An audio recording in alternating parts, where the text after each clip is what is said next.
Hey guys, Derek here with Civil War Explained. I'm here with Des. He is the former executive director here at Pamplin Historic Park, and he's going to tell you more about this farm and this farmhouse. We're on the battle, what's called the Breakthrough Battle of April 2nd, 1865. This is when the Union Army broke through Lee's lines, forcing Lee to leave Petersburg, and eventually, 1 week later, Lee surrenders at Appomattox. So this is the important battle that happened on that day, on April 2nd. This building was actually there during the battle. It's called the Hart Farm. The Hart family had moved there from Pennsylvania in 1859, and they built this farm. They had about 30 acres here. During the battle, the husband was gone because he had been drafted by the Confederate Army, and he was serving as a teamster for Lee's supply lines. And so the wife, Mrs. Hart, and her maid were here during the battle.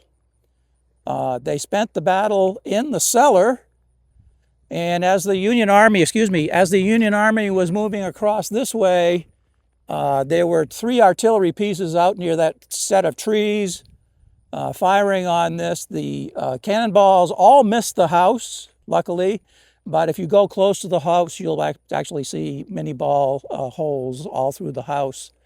It has been restored to what it looked like in 1858. The inside is a little bit iffy. We don't allow people to walk through it because the floorboards would not handle all the traffic going through it. But it's a prime example of what's called Carpenter Victorian style.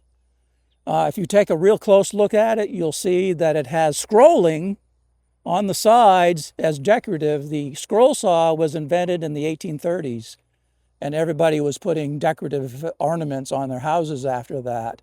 So that's one of the unique features of this house. After the battle, Mrs. Hart and her maid came out. They fed some of the Union soldiers. She was supposedly a very good cook, and a lot of these soldiers that came through here mentioned her in their journals. So that's the story of the Hart House. We actually own two historic properties that are off the campus. The other one was Grant's headquarters. It's about a mile east of here, very close to Fort Wentworth and Fort Gregg. So we own 2 of those properties. The barn that you can see, I'm not sure you can see it or not, but there's a barn there. That's a replica barn of what we thought the barn looked like in 1865. So I would recommend that if you like the Civil War, that you come to Pamplin Park. We're the only place in the country that has a working tobacco farm, an actual world-class museum, and 5 miles of trails and 1.5 miles of actual field works. So come to Pamplin Park, and thanks for having me on your show.